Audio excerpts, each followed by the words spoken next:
अब समय ताबड़तोड़ अभ्यास का है। अब तो धुआंधार प्रैक्टिस बच्चों की होनी चाहिए, और प्रैक्टिस का भी क्या टाइप होना चाहिए, मतलब किस तरह से अभ्यास होना चाहिए। देखो, इस तरह से होना चाहिए। कैसे? कि बच्चा सबसे पहले तो पूरा जो सिलेबस है उसका रिवीजन हो जाना चाहिए उसका, और फिर उसको मॉक टेस्ट लगाना चाहिए।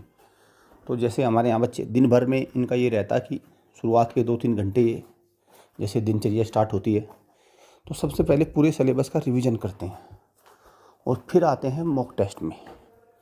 तो मॉक टेस्ट में से क्या होता है कि इनका टारगेट रहता है कि भी ज़्यादा से ज़्यादा मैक्सिमम स्कोर करना, मिस्टेक्स को मिनिमाइज़ करना, ये देखना कि कौन से टॉपिक से मेरे से क्वेश्चन हुए नहीं, सो दैट जिस टॉपिक से क्वेश्चन नहीं हुए उसका रिवीजन प्रॉपर करना, उसके डाउट क्लियर करना।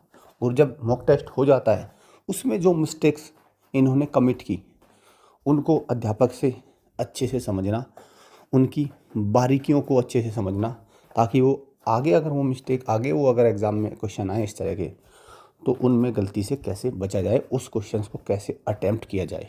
तो ये पूरा एक प्रोसेस है अब अभ्यास का। मेरा तो मानना ये है भाई, इसी तरह से अब जो बच्चे एंट्रेंस टेस्ट की तैयारी में लगे हुए हैं उनको करना चाहिए, क्योंकि जो दिसंबर में राष्ट्रपति स्कूल का, यूपी सैनिक स्कूल का इनका एग्ज़ाम है ना, उनमें यही स्ट्रेटेजी काम आएगी, उनमें यही तरीका काम आएगा। इसी तरीके से आप अच्छा स्कोर कर पाओगे। और यहाँ पे मैं आश्वस्त कर दूँ, बहुत सारे पेरेंट्स कहते हैं कि नहीं हमें भेजना नहीं है, हमें डालना नहीं है। यकीन रखो, कोई नहीं ले जाएगा आपको हाथ पकड़ कर। बस आप देख लो कहीं ऐसा तो नहीं बहुत कोसों दूर हो आप सिलेक्शन के, आपका बच्चा कहीं आसपास भी नहीं है, और आप वैसे ही झूठी वाहवाही बटोरने में लगे हुए हो, पड़ोसियों के सर में दर्द करने में लगे हुए हो, हमें भेजना नहीं, हमें भेजना नहीं। कोई नहीं ले जाएगा आपको।